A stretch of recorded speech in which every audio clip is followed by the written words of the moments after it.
Hello, everybody. Welcome to Wholehearted Loving. I'm Stephanie. Hi, I'm Georgiana. Today, we are going to be talking about making mistakes and being less hard on ourselves with some practical solutions. But before we do, we are going to do a body-based self-connection practice to connect with ourselves before we connect with each other and this podcast. I think I'll just have us first start off with intuitive movement. So meaning paying attention to your body and noticing how it might want to move right now. And really just allowing yourself to follow your body's lead. Notice what feels good, what doesn't feel good, and make adjustments accordingly. And these movements can be either really, really small, or they can be big, or something in between.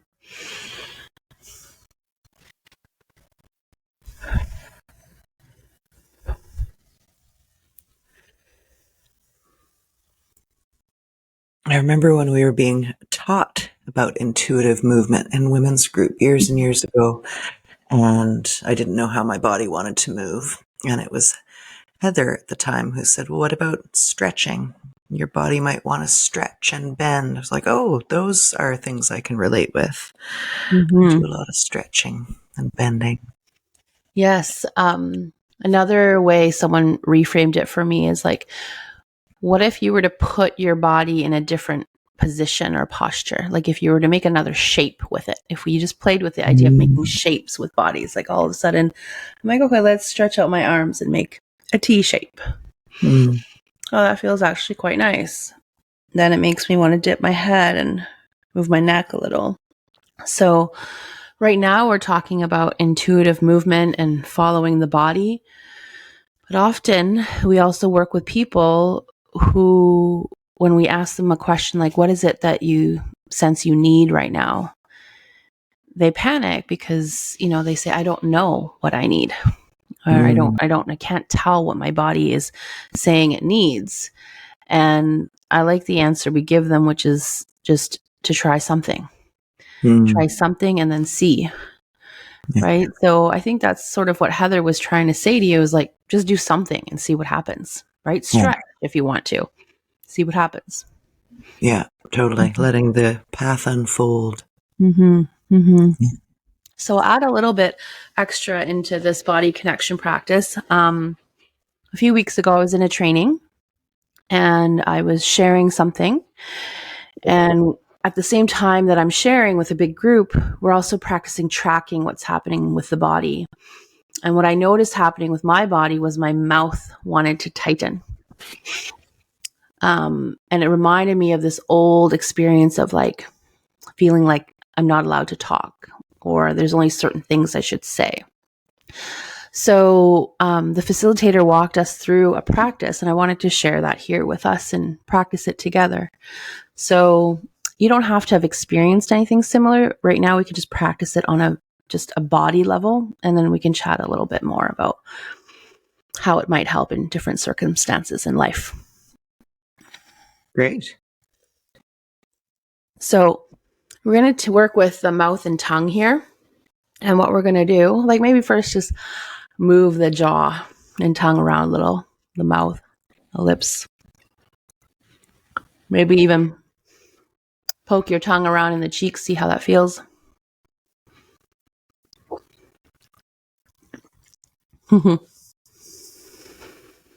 And when you feel ready, what we're going to do is we're going to take the tongue and very intentionally press it up against the roof of your mouth. And then allow it to release and soften. Softening your throat, softening your tongue, whatever that means to you. I remember hearing those instructions at first and being like, what does that mean? So just imagine what those words mean to you and allowing for that to happen as much as you can. And then when you feel ready, we're going to do that again, bringing the tongue with intention and just pressing it up against the roof of your mouth.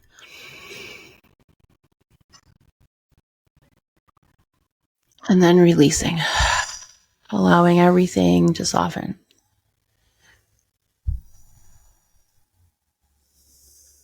And we'll do that one more time, this time maybe with a little bit of a tweak. I'm going to ask you to push the tongue up against the roof of your mouth, but then release when you feel it's time to release. So without following my timing, really you choose for yourself when that time is.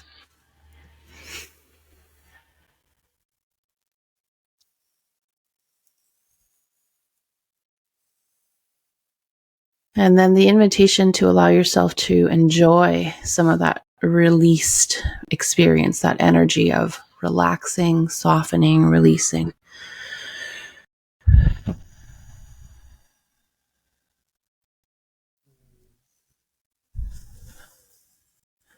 And then taking some time to notice how that felt. Did that feel weird, good and weird, not good? We did this together a few weeks ago, and I've been reflecting on it. This is my version of white knuckling. Like, I'm rarely gripping anything with white knuckles, but I am often with my tongue smashed into my palate. This like holding feeling. And when I relax it, it always illustrates for me how much more relaxed I could often be, which I'm not like an unrelaxed person, but my favorite question is, how could I be 1% more comfortable right now? How could I relax 1% more is a good way of framing that too. Yeah, what I enjoy is it's when I do the opposite, when I constrict and tense and then release. It helps me feel and get more familiar with each state just a little bit more so that I can recognize it sooner. I can recognize sooner when there's tension in my mouth and jaw. I can recognize sooner when I feel that impulse coming out of fear to like shut my mouth and don't say anything and hold it back. And then I know the difference of when I feel more open and more relaxed and giving myself more permission to just let things come out. Right? I grew up in a home where I had to be very careful, I feel like, about what I said because it could get me in a lot of trouble.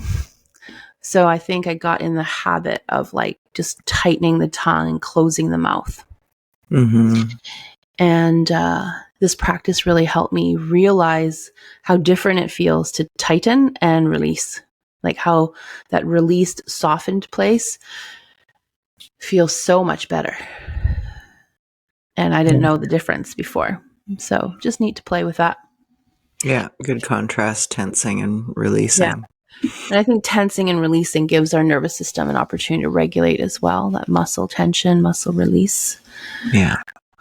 Yeah. So, invitation for everyone listening to notice where you're holding something tight in your body and see if you can squeeze it a little more and then release and notice the difference. Yeah. So mistakes. Mistakes used to cause me a lot of tension. A lot. Right. I hated making mistakes. And even more, I think I hated admitting to mistakes. Can you, before you get into that too much, can you define for us mistake? I think my previous version of mistake was anything that was outside of the rigid parameters and expectations I set for myself. And I am like someone who's always set very high expectations of myself. So there's mistakes when there's like an obvious right or wrong way to do something or right or wrong answer. But I guess mistake as in like I forgot something, I broke something, like I've done something that impacts other people in a negative way. I've disappointed someone. I made a choice that turned out maybe it had consequences that aren't that favorable. I mean, it could have been really anything that wasn't perfect. Whatever the heck perfect meant to me at the time would be considered a mistake. So there's the mistake within the context of our relationship to ourselves, expectations we have of ourselves, which inevitably have come from somewhere else. They're a part of our programming. And then mistakes that affect or impact relationships with other people or other people's expectations. Mm-hmm. Yeah. Right. Yeah. Okay. So anything that could cause displeasure in someone else, in me, I think Right. definitely would have fallen in that category. Is there one that's more like painful for you? Disappointing self or other people? I think for me, disappointing other people has always been harder, or looking like an idiot in front of other people. Right. So like embarrassment, like that kind of a mistake. Right. So, doing something that gave other people the opportunity to think not nice things about me, because I Gotcha. cared a lot at the time about what other people thought about me. In that Right. one instant, I would assume that people would take that one moment and define me by that moment and not be able to see anything else. So, Right. yeah. I didn't live with any tension at all. No tension at all.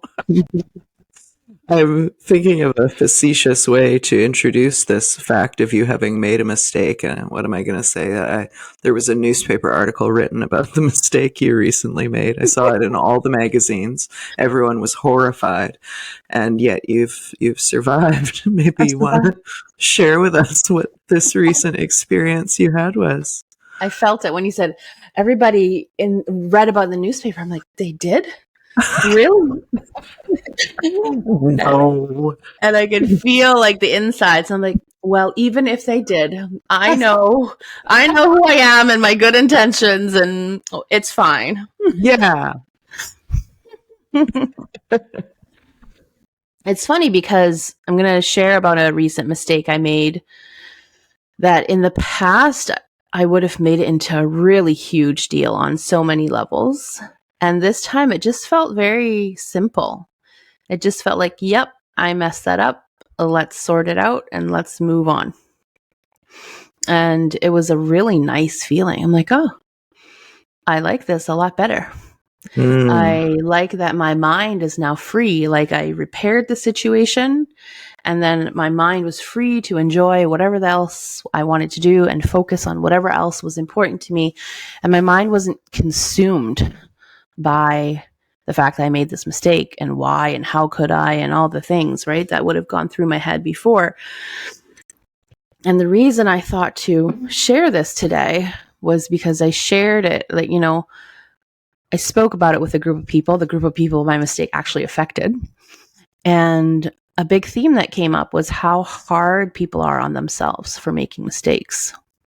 And so I thought it might be helpful to chat about it here. Mm-hmm.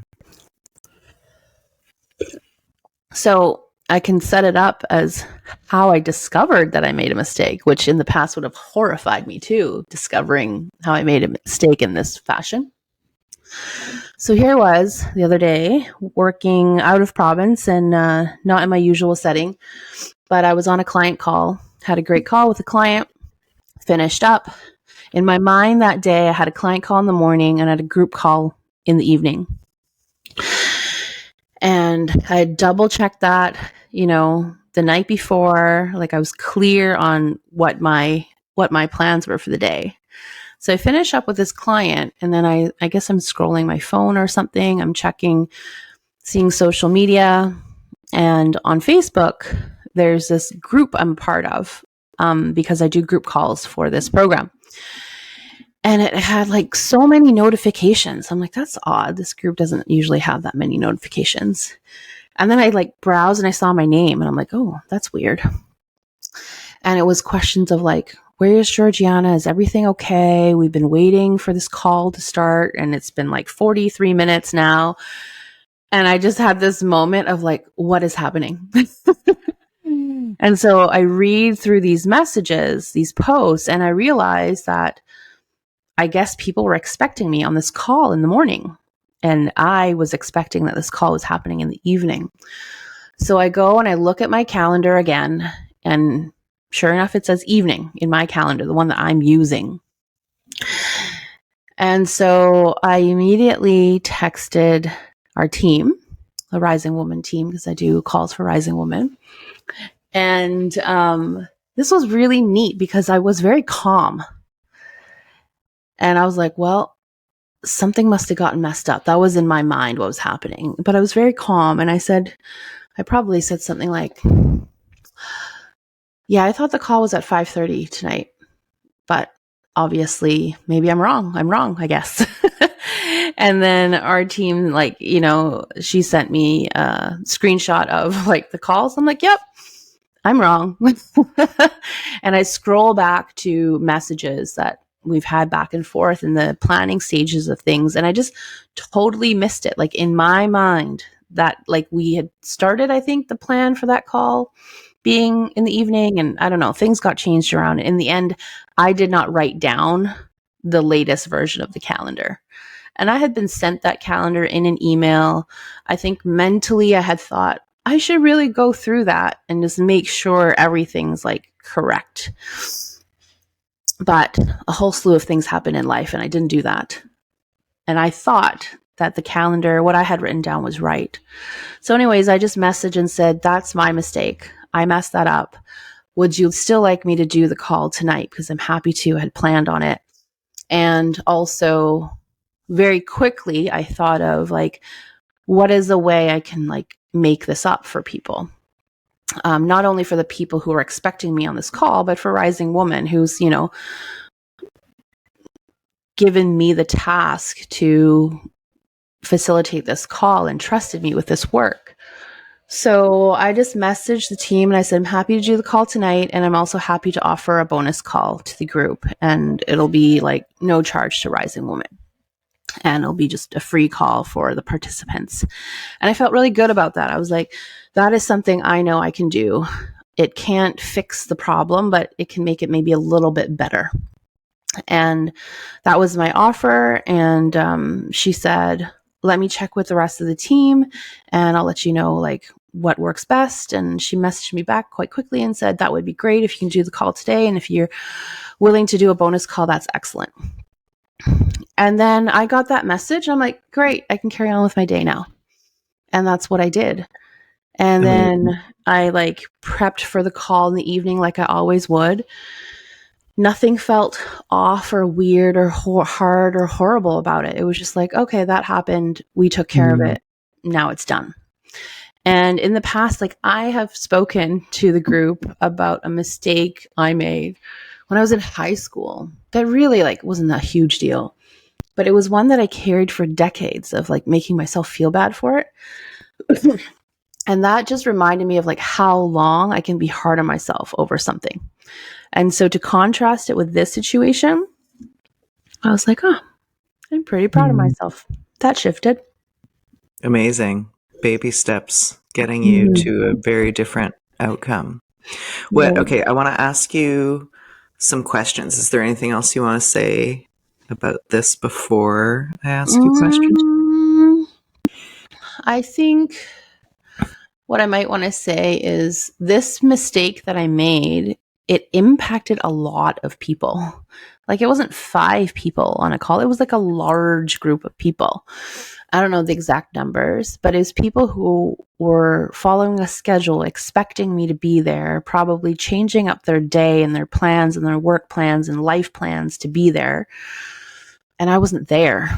And it wasn't just that I wasn't there, it's they had no idea what was happening. Like some people were actually worried because I guess I'm pretty reliable and they were worried that something might have happened to me. So it was just neat for me to note that because in the past, having all those variables at play, it probably would have been like the perfect shame soup for me. And I wasn't doing that many calls in the morning.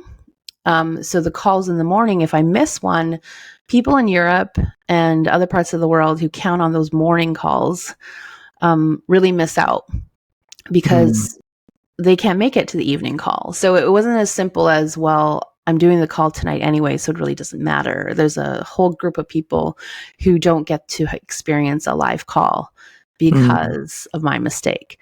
So I think in the past, because of all those things and how it impacted so many people, I would have been really hard on myself, how it would have possibly made me look to someone who has trusted me to do this work for them right? Yeah. I probably would have felt really bad about that and been like, oh my God, I'm so sorry. And so apologetic from this fearful place. And it wasn't like that at all. I just said, I'm sorry, that was my mistake. And that was the extent of the apologizing. I don't know if, you relate, Steph, or, those of you listening, have you ever just apologized profusely, but really just from a fearful place and an Yeah. embarrassed place? And it's not a nice feeling, that kind of apology. Yeah, it's not, it's more of an expression of shame than an Yeah. apology, where you just want to apologize constantly for like Mm-hmm. an hour. Yeah. Mm-hmm. Yeah. Yeah. So Yeah. when you first described this, I think it's neat the way you went through the trajectory of like how mistakes are discovered and the tangible steps we take, right? So when something that was not in our reality is suddenly there, right? In your reality, the call's at 5:30. Suddenly just this series of messages and notifications that like do not compute. Like you're just like, I don't understand. What is this? What's happening here? And you can't understand, right? And then you go into a bit of a cleanup mode, right? Quick solving what needs to be dealt with, and then like a backtracking of let me look through, like, was I in fact wrong? Let me look Mm-hmm. for evidence as to whether I was right or wrong and what might have happened, like to make this make sense, Mm-hmm. Mm-hmm. I Yeah. think that's a neat thing for people to look at, to observe Yeah. themselves. And I think in the past, maybe I would have been too afraid to look for the evidence that I was wrong, or I Right. don't even know what, you know. Yeah. Um, and to be honest, it was a pretty stressful, unusual week for me and the week before leading up to all this. So I think in the past, I might have used that as an excuse or an added piece of information, right? Right. To maybe like dampen the whole thing and maybe like have people have a bit more compassion for me. But like it never even occurred to me to like add that piece of information. And to me, it was irrelevant. I just made a mistake. That's it. Yeah. Yeah. Right. So what I heard you saying was you were discovering facts. You were trying to make it make sense, as opposed to what I think we both would have done in the past, which is to develop some sort of a self-defense Yeah. case, which is Yeah. such a different feeling. Like just trying to Totally. understand what's going on versus feeling like you need to defend and explain yourself is such a different vibe. Defensive energy is yucky. Like it Yeah. doesn't feel good. And it was really nice in this case that there was no defensive energy. There was a curious energy of like, did I mess this up? And then there was a very clear energy of, yes, I did. And then it was, okay, well, what now? Yeah. And it felt so much better, so much empowering, more empowering to be like, yeah, I messed that up and I'll fix it. And then we'll be done with it. Yeah. Than that defensive energy and wanting people to like feel bad for you. And hopefully if they feel bad for you, like they won't be as upset with you, like just sort of Yeah. gross. So this highlights for me, we all have our personal programming around mistakes and expectations, right? And I'm sure that all of us have had the experience of observing somebody else making a mistake that to us would be like gut wrenching. And they're just like, oh, whoops, like no emotional charge whatsoever. So I think Mm-hmm. it's really neat for people to observe that in others and to notice for ourselves where that emotional threshold lies. Like there are going to be mistakes that we make that for us are just like, oh, whoops, like no big deal. And mistakes that have that hot shame quality and where we feel like we want to bring up our defenses and things. Totally. And what I think I'm celebrating is like, I lived a life where whoops was like, it never really came. It was all just shame dump, Yeah. right? And so for me to look back now and say this would have been a shame dump scenario for me at some point earlier in my life, and now it gets to be a whoops, like, oh well, gotta Whoops. sort that out, Yeah. right? Whereas, another mistake that one day I'm sure I'll make in my life could bring up the hot shame a little bit more. But my sense is my belief in self, my belief around mistakes, my relationship with mistakes has shifted so that whatever happens in the future, whatever mistakes end up being made, I'm still not going to be as hard on myself as I have been in the past. That's Yeah. something I believe. That's great. And that shame dump you're describing too, is a totally valid set of feelings that we need to work through. And I think the venue in which we seek to work through that is really important. You could have brought a shame dump like that to the people it affected. And that just sort of compounds the problem in a way. They're just there for a call. They're not there to field someone's shame at having missed a call, right? But it Yeah. would be appropriate to call me or whoever you feel is supportive for you in that moment and be like, oh my gosh, I've got this huge bunch of shame coming up that I want to process, right? And that's a healthy way to approach these valid feelings. I mean, I've been on the receiving end of someone doing something that was not kind, and then they're apologizing for it, which is great, but then almost mixed in with that apology is this huge shame dump, right? Yeah. And now they're shaming themselves for being an awful person, and now I'm sitting there like, oh, I think now I'm meant to make them feel better. Yeah. And it's just not a pleasant feeling, but an easy sort of dynamic to get sucked into. Yeah. I had an instant of making a mistake like that I felt, so the two tracks were going at once.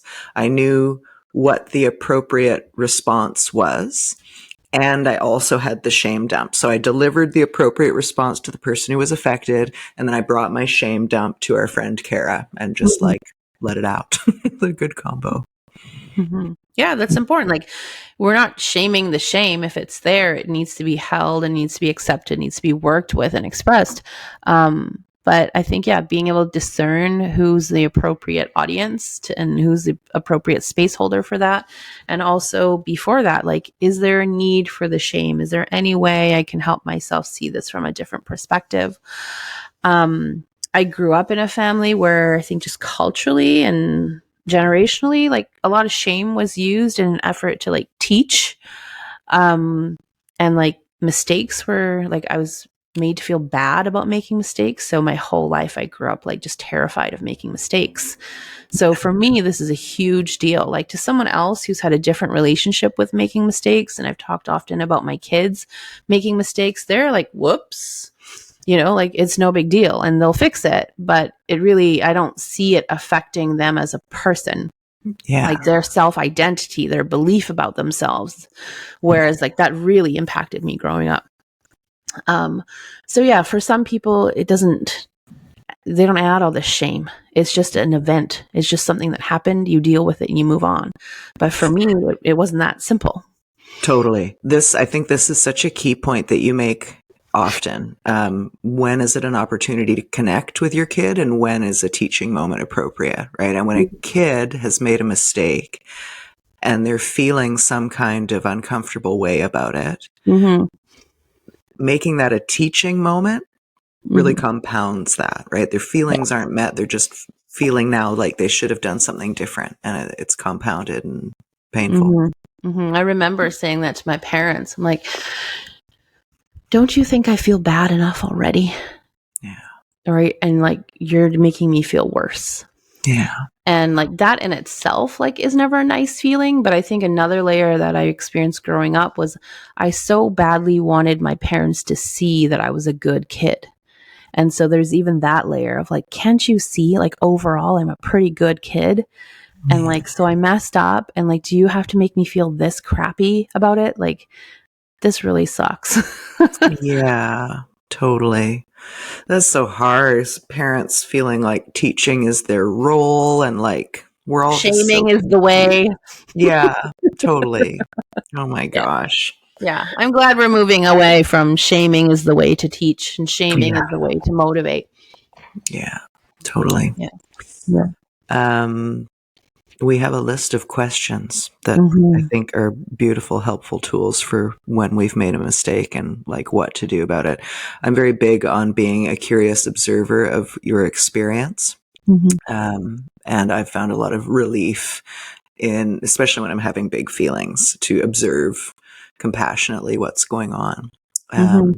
Are you ready for this list? Yes, I feel like we're on a game show. I am ready. I want to have a buzzer to like buzz and say, I'm ready to answer the question.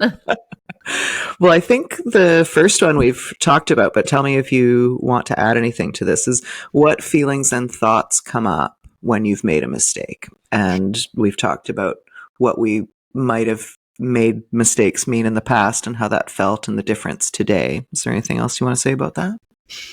When I think about body feeling, I think like there would have been a lot of tightness and a desire to hide. That would have been the past experience. This experience now was I'm like, okay, it's almost like, okay, here I am. Let's sort it out. So that's a body sense experience, feel that I have. But yeah, I think I spoke about the other pieces. I identify with that a lot, running away. I remember when I was in preschool, I was choking on something and coughing, and one of the preschool attendants was like, "Oh, do you need something to drink?" And I think I was just nodding and choking. And then she was like, "What would you like to drink?" And I think even at the time, even at 4 years old, I was like, misplaced kindness really irritates me. Like, anything, spit in my mouth. I don't care. Help me not choke, And and I think I said something to that effect, whatever 4-year-old Steph would have said, like, whatever, anything, I don't care. And I immediately felt that hot shame and literally ran away and hid in a wooden race car for some amount of time. Choking by yourself in a wooden race car. Sounds like a good experience. Yeah. Beautiful. Okay. I wouldn't do that today. Next question. Next question. Yeah. Buzz.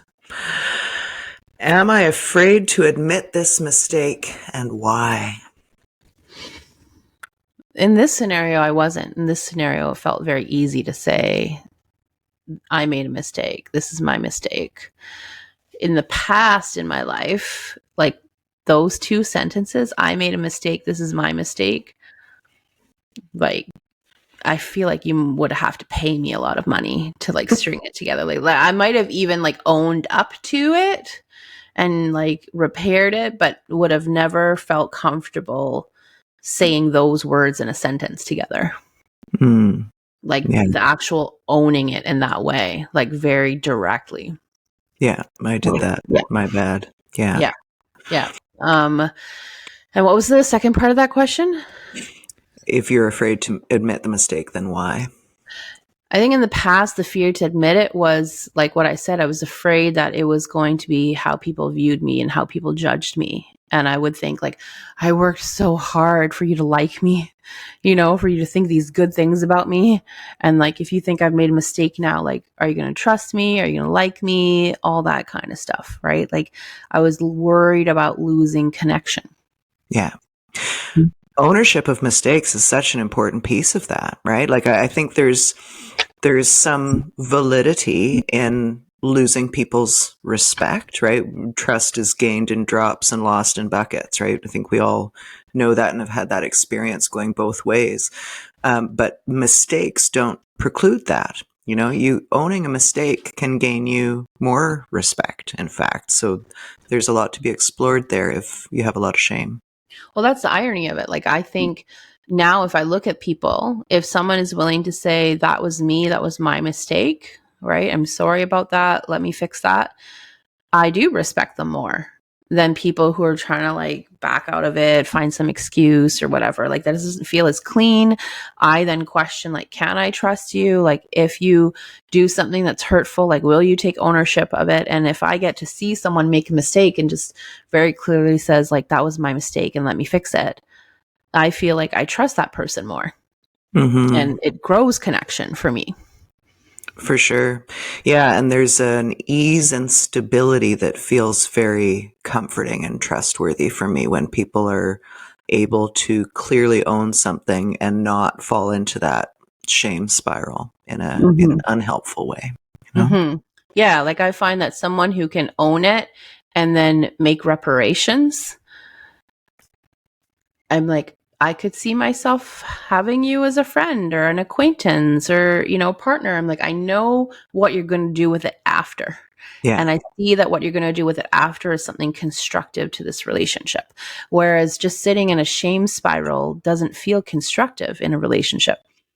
Yeah, totally. Yeah, which isn't to say that shame can't be expressed, but letting yourself be in a spiral is a different thing than just expressing and validating. Mm-hmm. I think what's hard too when we live in that shame is that other people might be like, it's okay. Like, yeah, that wasn't cool, wasn't great, or hurt my feelings, but like, I'm over it. It's okay. Thank you for apologizing. That person is over it, but you're still living in it. It's very hard to move forward in connection together. Right. Yeah. And it's very hard to move forward in connection with someone who refuses to let that piece go, Yeah. because I feel like you're constantly trying to reassure that person that it's Yeah. okay. And that takes a lot of energy, and it takes away from being actually present in the relationship. Yeah. It's impenetrable and it prohibits movement, Mhm. which is really difficult for Yeah. meaningful connection. Yeah. And this is not intended to like shame the people who feel shame, but I hope it's an invitation to see that people who really love and care for you and respect you don't want you to live in a shame spiral. Yeah. They want you to take accountability, right? And I hope this is encouragement to find the healing and find the tools that help you bring more self-compassion and self-acceptance into your life so that you don't live continuously in shame spirals.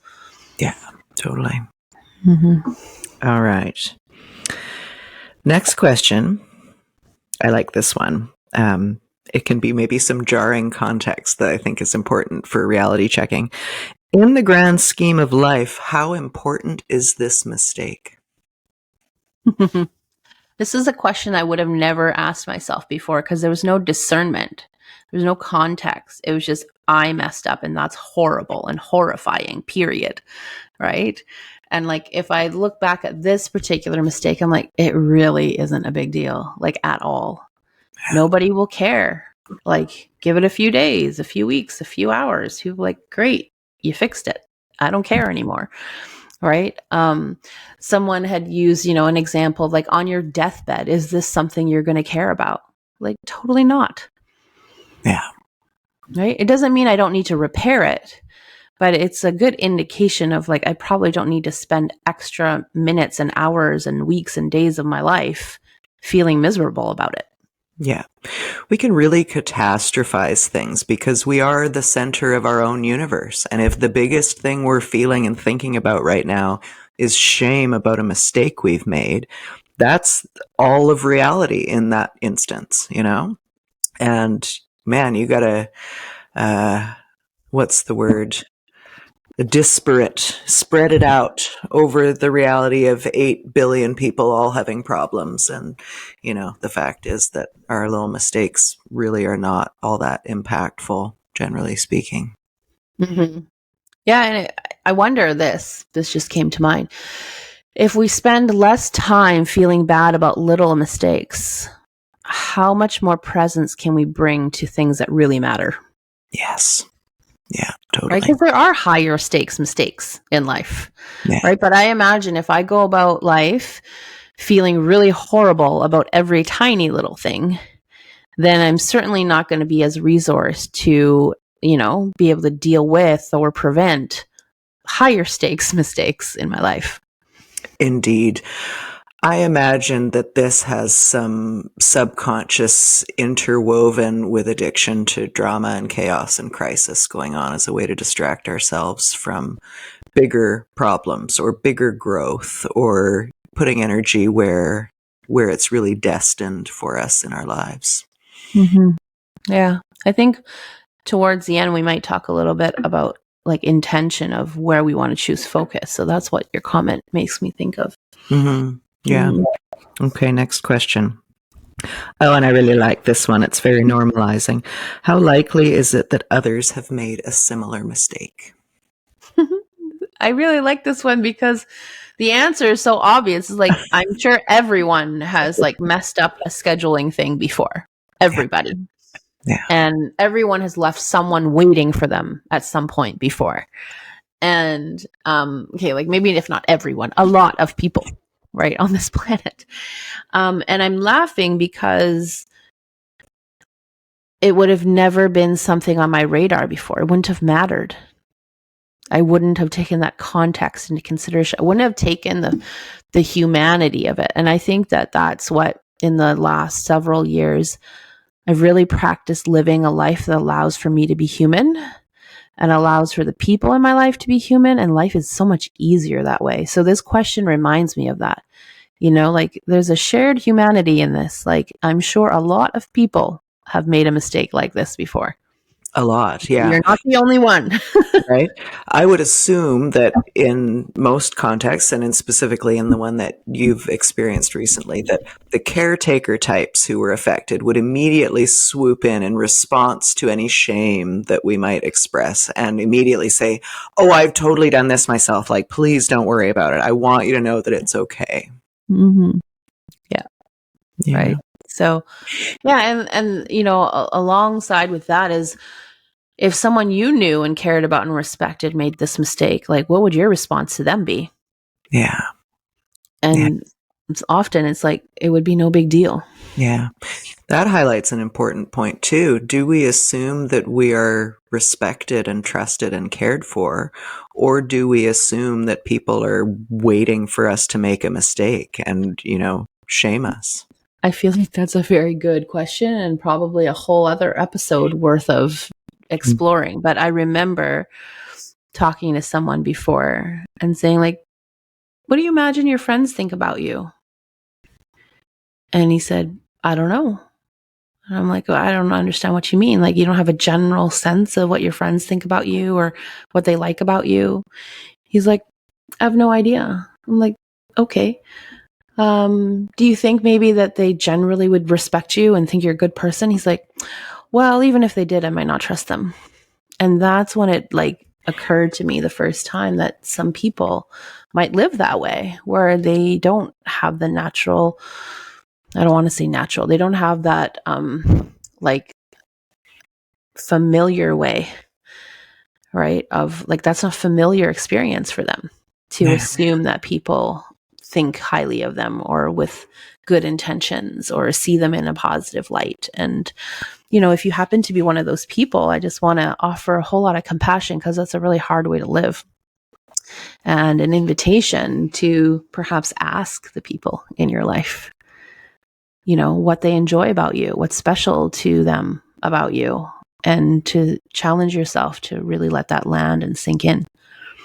Yeah, that's important. Yeah, we should do an episode about that for sure. Okay, next question. And now we're getting practical, which I also like. Okay. What led to this mistake happening?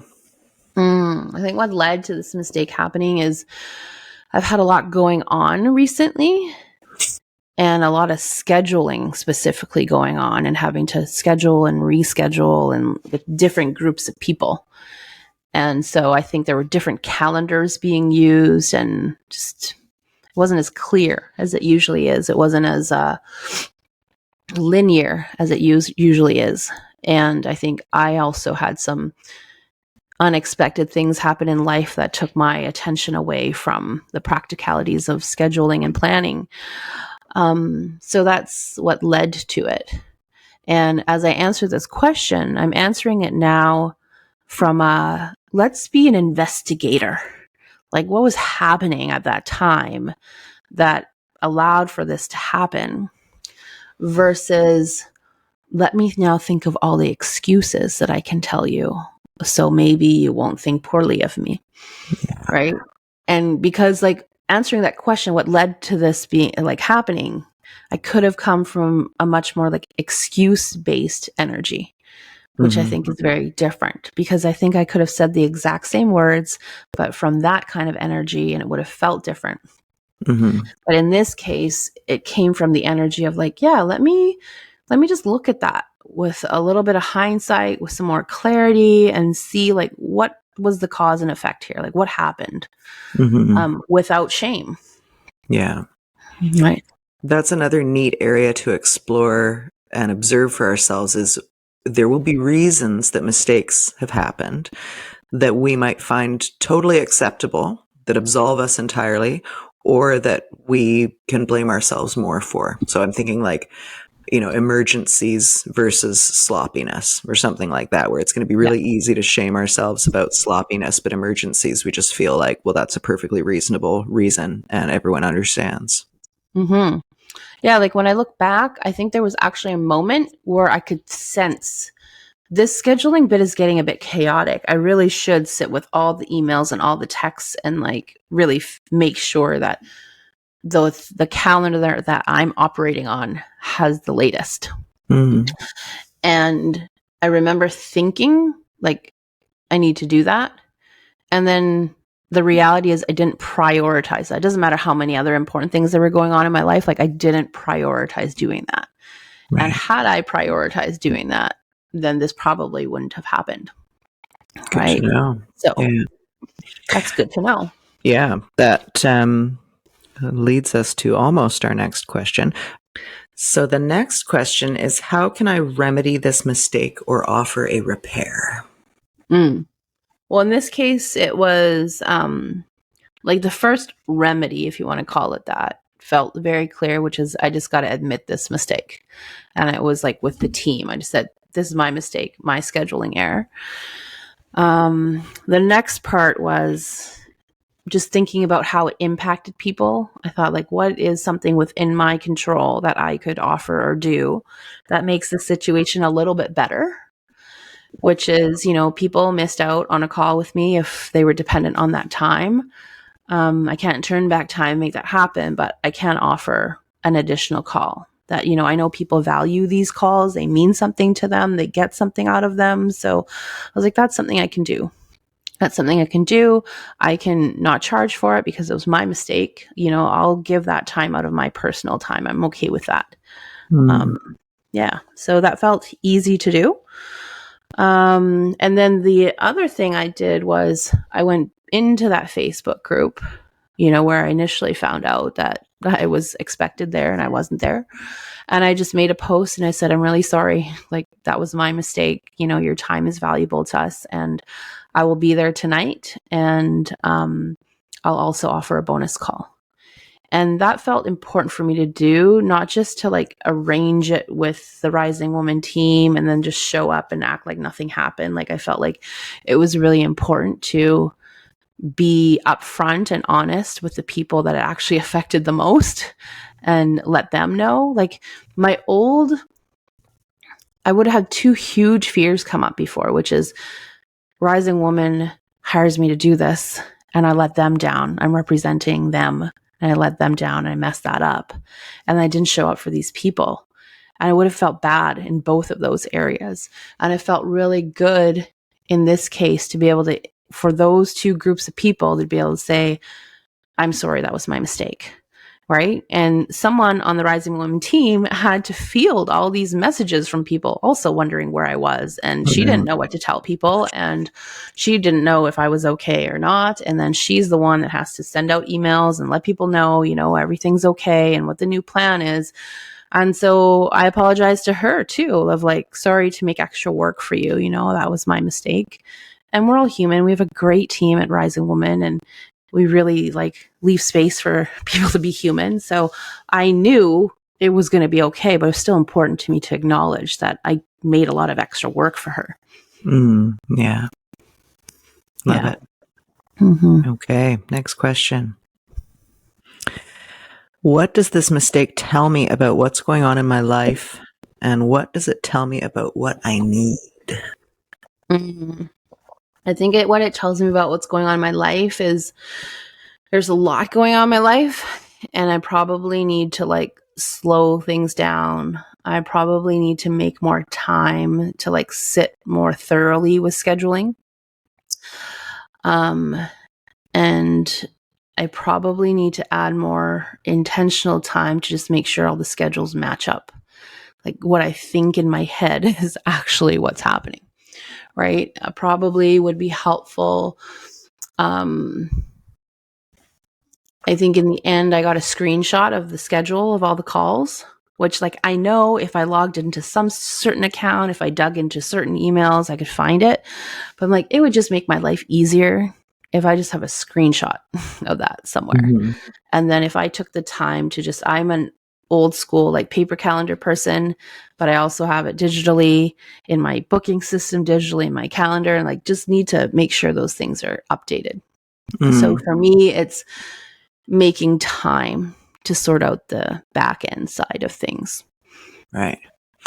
I think in this particular case, and probably in many others as well, this is a good opportunity to ask for help and be possibly presented with solutions that we didn't know exist. Like I'm thinking about technology and options where for me, if I'm overwhelmed and I've got all these scheduling things going on and I'm having trouble keeping track, in the past, I probably would have just tried to figure out a system or like forced myself in some way that didn't feel easy or true.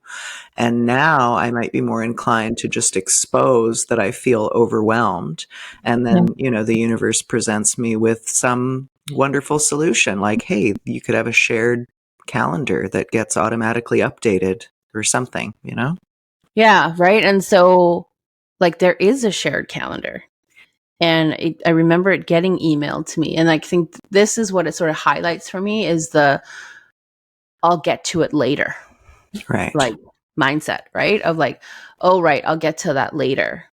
And like under normal circumstances, I probably would have gotten to that later and like remembered that. But because some unexpected things happened, that's ended up slipping my mind to that, right? So I think for me, and like this is not this is the right thing to do, but I like to think of like what is something I want to be more intentional about in the future and see what kind of impact that has, right? If that has a desired impact. I think for me, it's about when I feel the this is important to do it, just do it.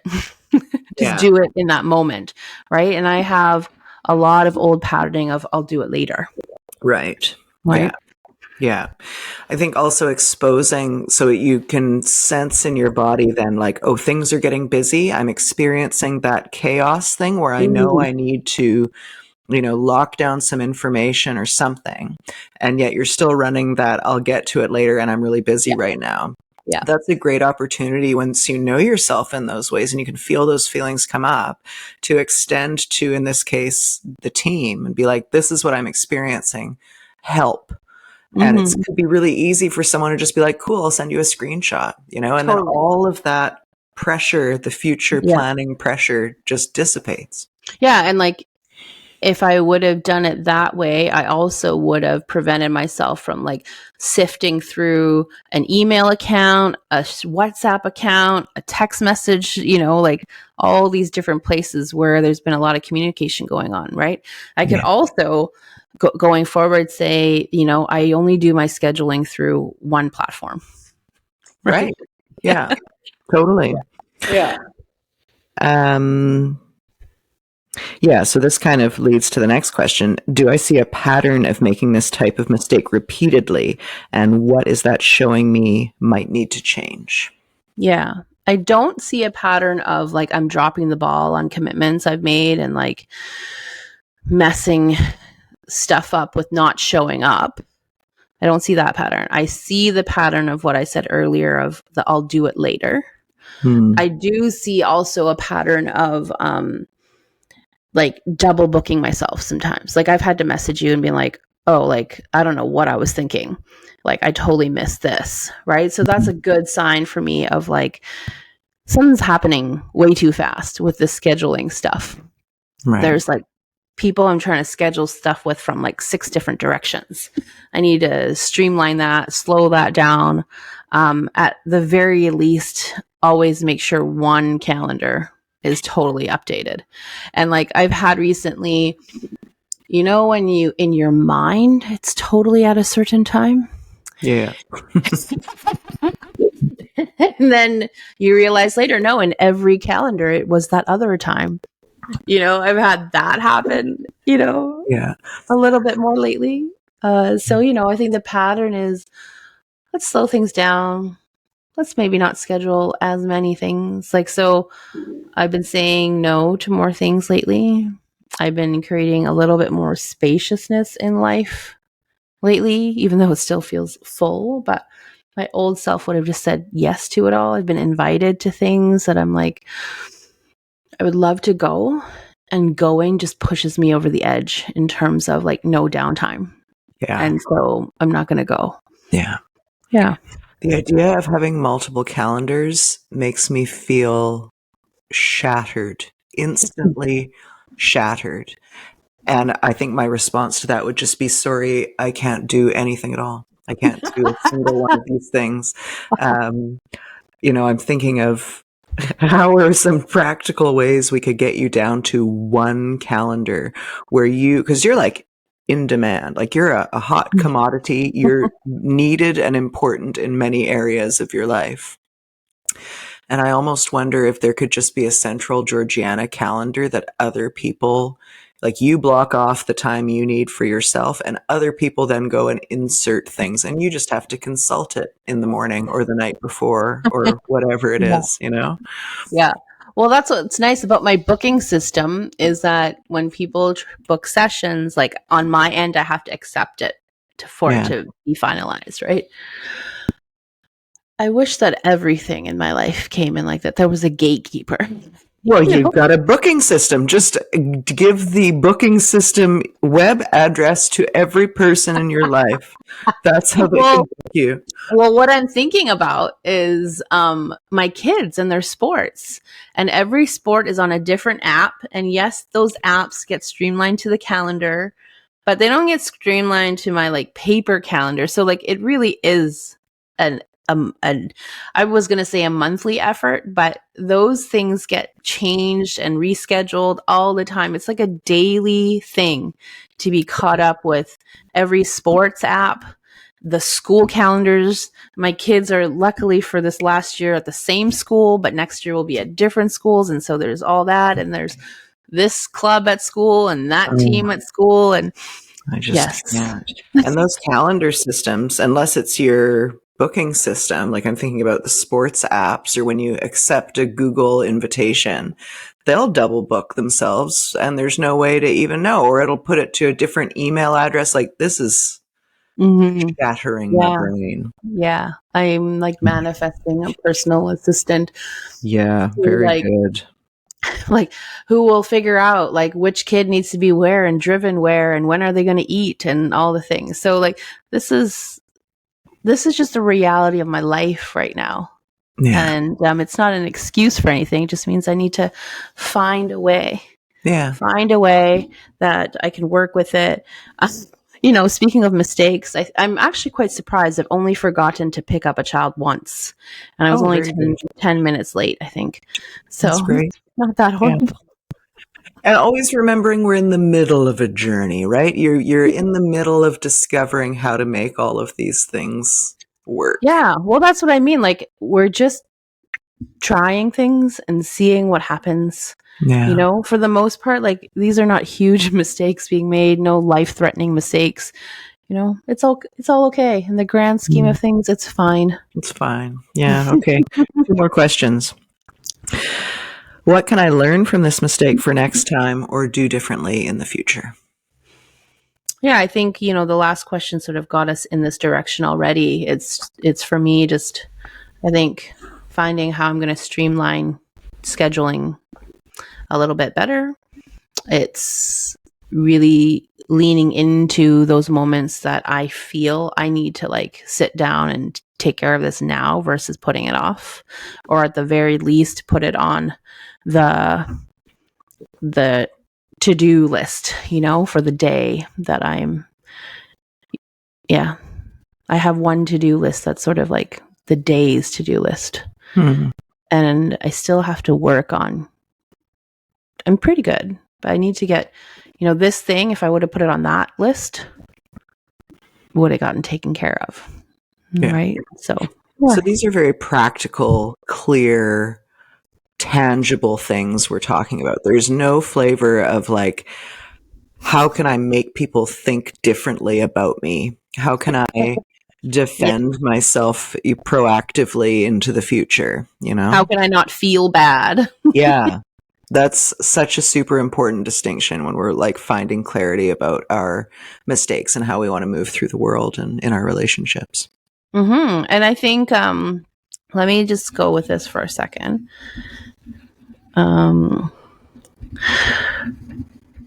Feeling bad is going to prevent any new mistakes from happening. Probably actually going to create less capacity to, do things well.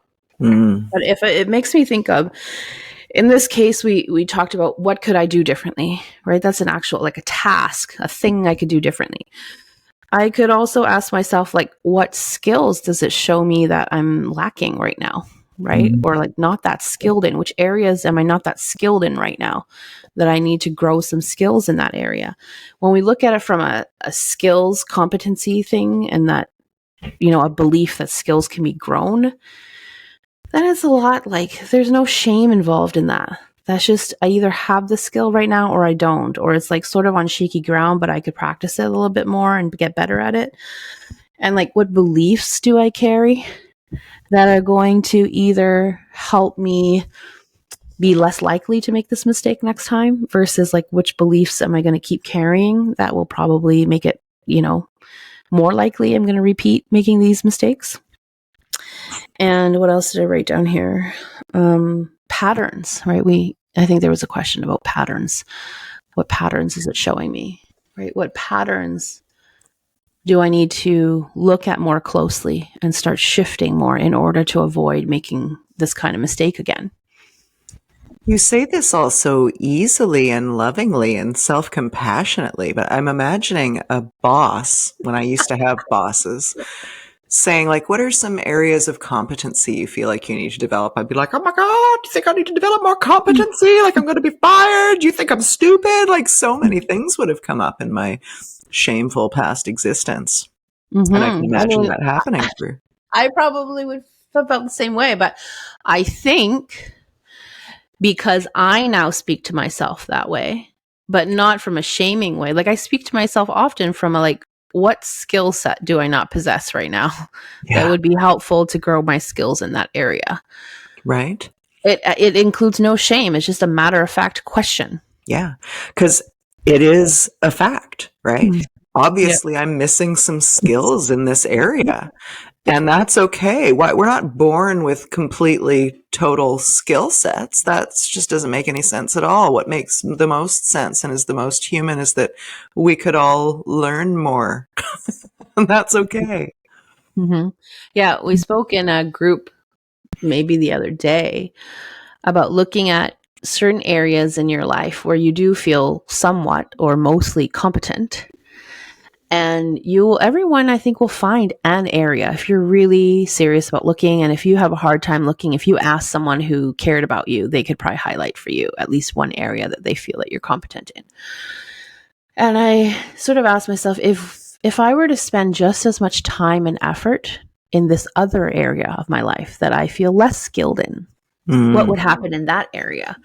And like the unanimous answer that everyone gave would be like, man, I'd probably get pretty good at that. Yeah. It's just that we've been choosing, sometimes intentionally, sometimes, without that much awareness, where we focus our time and attention. Yeah.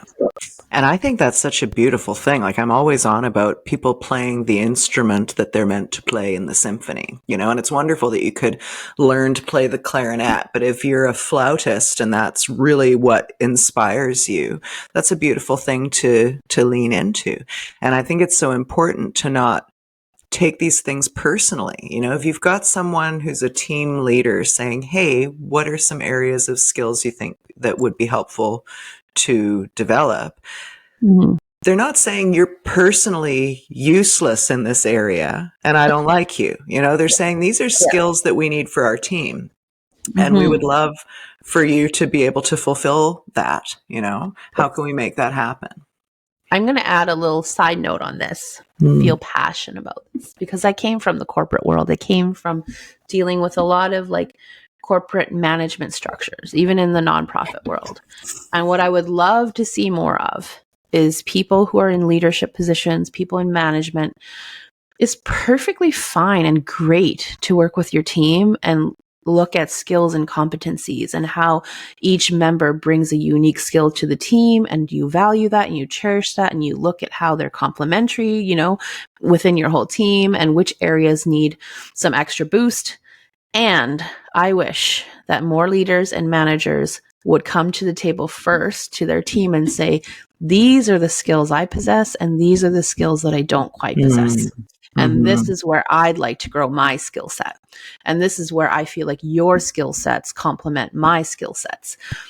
I think you'd have a totally different work environment. I think when you have your evaluation with your managers or your bosses, people wouldn't be as horrified to answer that question and full of shame to answer that question when they've seen their managers and the leaders answer that question first. Yeah. So that's just side note. I love it. It's a great idea. Mom, like parents, parents. Yeah. If you're talking to your kids about that, do you talk to your kids in looking at yourself, of your skill set and which skills you possess and which skills you're still working on? When you're co-parenting, whether you're still in relationship or not with each other, do you speak about your partner, your co-parenting partner, from that lens of, they are so good at doing this, and that's something that I find hard sometimes, and I'm really good at doing this, and that's something they find hard sometimes, and together we are a great team, right? And together we can learn a little bit from each other. Like, homes would be very different. Children would feel very different about themselves when they can see that they possess different strengths that each parent has, and that they're not bad or wrong because they're not just like this other parent. Yes. Beautiful self-acceptance. Very impactful. Thanks. We've arrived at our last question, which is another one of my favorites. What can I choose to focus on now? I think that day I chose to focus on having a nice day. It was like it was sort of a day off other than that call at 5:30, and I got to enjoy myself and not sit for, like, when did I find out this was happening? Noonish? 11? I didn't have that call till like 6:30. I was in a different time zone till 6:30. So I had a good chunk of time that my old self would have spent that whole chunk of time feeling bad. Stewing. Yes. Yeah. This time I went out, I had a good time, enjoyed the day, came onto the call in the evening and had energy, and wasn't full of shame coming onto this call, wasn't full of oh my gosh, what does everyone think about me? I better be super nice during this call so they don't hate me. No, I just showed up like myself, like usual. Beautiful. I wish for everyone that piece of, it's not shamelessness. That's not quite the right vibe. Because that sort of implies a not caring in a way, but I think really deep self-awareness and ownership is so liberating in ways that we don't even really think about. Like, you can just go have a nice day after having a mistake. Yeah. And some people confuse ownership, like self-ownership, with shame. Yeah. That's not the same thing. Yeah. Right. And so learning self-ownership combined with self-compassion and self-acceptance, it's very different. Yeah. The normalizing. Yeah. Wonderful. Yeah. Thank you. Those are some good questions. I will include them in the show notes. Yes, you finish your thought.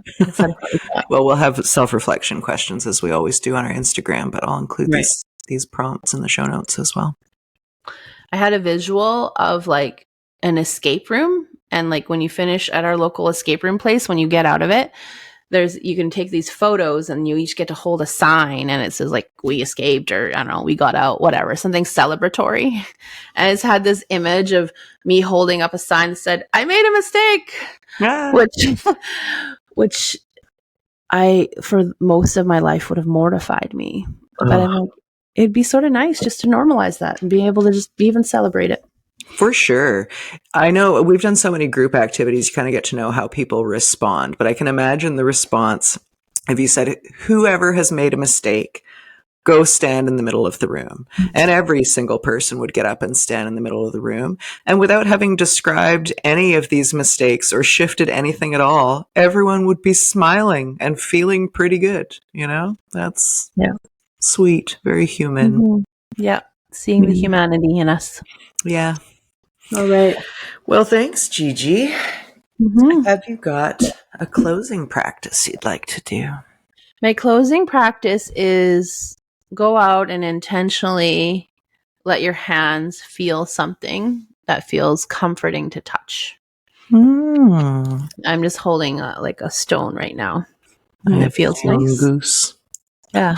Yeah. Right. And so choose in your surroundings what that might be. Something that feels comforting to touch. I'm also going to go outside and touch grass. Yeah, that's nice. I think it's really hard to like go outside and touch grass and be angry unless you're like allergic maybe. Or there's like dog poop in it. But generally speaking, I have a happy association with grass. Yeah. Beautiful. Thank you. Anything else do you want to say? Nope. Okay.